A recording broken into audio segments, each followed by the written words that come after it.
क्या कैसे प्रदर्शन हो रहा है? ये सरकार के जुल्म के खिलाफ एक धरना प्रदर्शन रसोईया दीदी लोग द्वारा की जा रही है।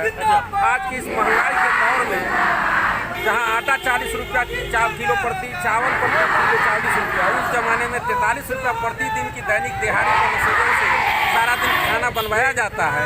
इसी के खिलाफ आक्रोश विद्यालय रसोईया दीदी लोग का आज प्रदर्शन जिलाधिकारी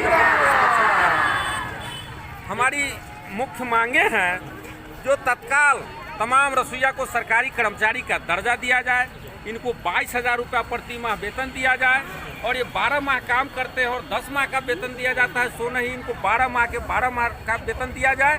साथ ही अन्य तरह की छुट्टियां और सरकारी जो भी सुविधाएं होती है, पीएफ वगैरह, वो तमाम सुविधाएं इनको दी जाए। आपकी मांग पूरी नहीं की जाएगी तो आगे क्या? हमारी मांगे नहीं पूरी की गई तो ये दोनों सरकार, केंद्र सरकार और राज्य सरकार जो ढिढोरा पीटती है कि विद्यालय में हम मिड डे मील का खाना माने टिफिन का खाना देते हैं, उसको बिल्कुल चेकआउट करेंगे, बंद करेंगे। क्योंकि ये तमाम ये रसोईया दीदी की हाथों के बदौलत ही इनका ये महत्वाकांक्षी स्कीम चल रहा है, उनको बंद करके और तब इस सरकार को घुटने टेकवाएंगे और वाजिब जो हमारा मांग है उसको हासिल करके ही हम दम लेंगे। अभी लोकसभा चुनाव भी आ रहा है, आपकी मांग पूरी नहीं किया है, क्या मतलब नीतीश कुमार और नरेंद्र मोदी को अपना मतलब ये दिखा दीजिएगा अपना? देखिए, सरकारें चाहे जिसकी भी बनती रही है, बार बार जनता ठगी जाती रही है। आप लोगों ने देखा है कि आंदोलन की बदौलत सरकार को घुटने पर आना पड़ता है, चाहे वो किसानों का आंदोलन हो, चाहे हमारे ड्राइवर साथियों का आंदोलन हो। तो अगर सरकारें समय रहते हमारी मांगों को न मानेगी, चाहे जिनकी भी सरकार बने, उनको हम घुटना पर ला करके हमारी जो वाजिब मांगे हैं रसोईया दीदी को, उनको हर हाल में हासिल करने की कोशिश करेंगे। अच्छा, चलिए, जैसा कि बता रहे थे कि मतलब कि ये सरकार को चेतावनी है। कलेक्टर साहब क्या है जरा समझ लीजिए। आपको जैसे जिम्मेवारी मिला है जो स्कूल में 5 रसोईया मिलके खाना बना के बच्चों को खिला देना है, वैसे ही कलेक्टर साहब को जिम्मा मिले हुआ है जो मुजफ्फरपुर जिला में जो तमाम काम है उसको तुमको करवा देना। इनका ये दिन नहीं है, इनके दिल में इच्छा भी हो तो 1650 कम है, इनको 2032 हो जाए, 10,000 हो जाए, इच्छा के भी ना कर सकते हैं क्योंकि अपने मोहताज हैं। आज अगर पटना से खबर आ जाए कि मुजफ्फरपुर कलेक्टर तुमको सिवान जाना है, कल सुबह चले जाएंगे। लेकिन साथियों, आपको हमको यही रहना है, उसी विद्यालय में काम करना है और अपना पेट चलाना है और बच्चों का भी पेट भरने की जिम्मेवारी जो आप लोगों ने ली है उसको भी बखूबी अंजाम देना है। क्योंकि बच्चे हमारे हैं, वो तमाम गरीबों के जो बच्चे हैं वो हमारे बच्चे हैं। बड़ा दर्द होता है जब उनका खाना बंद हो जाता है, लेकिन उसके लिए जिम्मेवार हम लोग नहीं, ये सरकार है। सरकार अगर हमारी मांग मान ली होती, ये पटना में जो हमारी डायरेक्टर स्तर की बात हुई होती, उसमें इन्होंने कहा था कि 1 महीना के अंदर आप लोग को वाजिब बढ़ना चाहिए, हम बढ़ा करके आप लोग को सूचना देंगे।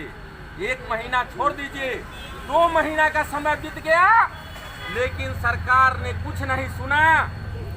ऊब करके, रास्ता देख करके आज हमको प्रदर्शन करना पड़ा है। हमको चेतावनी देनी पड़ी है कि सरकार नीतीश कुमार की चेत जाओ, नहीं तो ये हाथें जो बच्चों को खाना खिलाती है कभी उलट के तुम्हारे पीछे पड़ गई तो तुम्हारा जो कुर्सी से चिपकने का आदत है उसको हम हराम कर देंगे, तुम्हारी नींद उड़ा देंगे। यही चेतावनी देने आए हैं। लेकिन मैं आप तमाम रसोईया दीदी लोग जो बहुत ही सामान्य परिवार से, गरीब परिवार से आती हैं, बड़ी महत्वपूर्ण काम करती हैं, उनको लड़ाई भिड़ाई का भी बहुत तजुर्बा नहीं था। संजोग से हम लोग उनको साथ जोड़े, आते जाते लड़ते झगड़ते, और कुछ समझ में आया है कि लड़ाई से हक हासिल होता है। अभी भी हमारी सारी की सारी रसोईया दीदी अगर समझदार हो गई होती तो हमको लगता है इतना क्या, इसका 10 गुना सिर्फ 2-3 ब्लॉक से जमा हो जाता साथी। इसके तमाम गवाह आप हैं, लेकिन घबराने की जरूरत नहीं है। मैं आपको बताता हूं जो लड़ाई जो आपने शुरू की है और लड़ाई के बदौलत एक दफा नहीं 3-3 दफा इस सरकार को झुकाने का काम किया है। आप इसके गवाह हैं।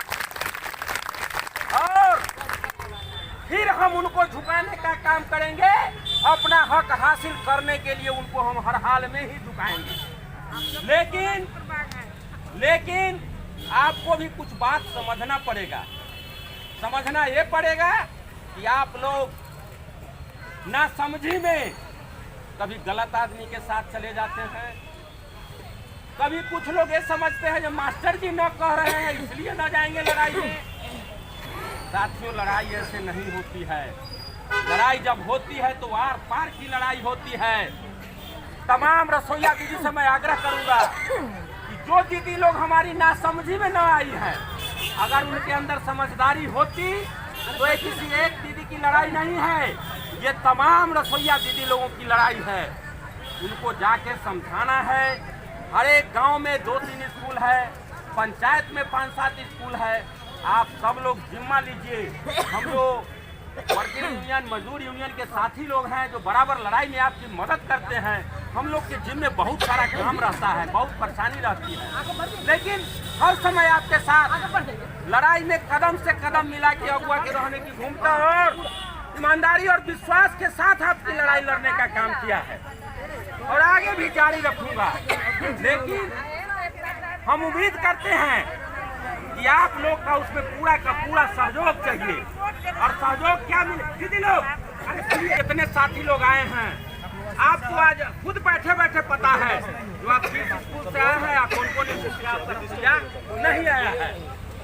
मैं उनसे झगड़ा करने के लिए नहीं कहता हूँ, लेकिन आपकी जिम्मेवारी बनती है जाके उनको समझाइए, बुझाइए कि देखिए ये हक की लड़ाई है, ये पेट की लड़ाई है, ये सरकार बेशरम है।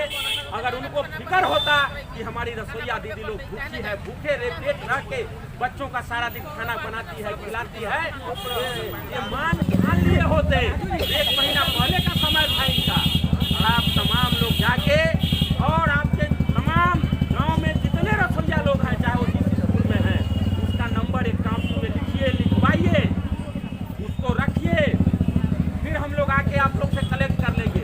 हमको खबर मिलता है तो आप फल्ला स्कूल में नहीं जा पाए, काफी कम समय रहता है, बहुत सारा काम रहता है। वो नंबर आपके पास रहेगा। हर पंचायत में 1-2 दीदी के पास पूरे पंचायत के रसोईया का नंबर रहेगा। हम भी फोन करेंगे, आप भी फोन करेंगे और एक दिन पहले घूम करके और आगे जब भी हमारा कॉल होगा, चाहे मुजफ्फरपुर का हो, पटना का हो, ब्लॉक का हो। देखिए लड़ाई का अलग तरीका होता है। हम ब्लॉक में रह के वहाँ के एनएच को जाम करके भी लड़ाई करते हैं, कभी भूखे रह के लड़ाई करते हैं, जरूरत पड़ने पर नीतीश कुमार को वहाँ पटना जाके भी घेरते हैं। तो जब जैसा तैयारी होगी, विचार होगी, लड़ाई उस तरीके से होगी। लेकिन आप लोग का फर्ज यही है कि आपकी जितनी संख्या है, न कोई थाना, न कोई पुलिस, न प्रशासन आपको हिला सकता है। मास्टर साहब का क्या औकात है जो खाना बनवा लेंगे? वो तो खुद खाना में से लूटने का काम करते हैं।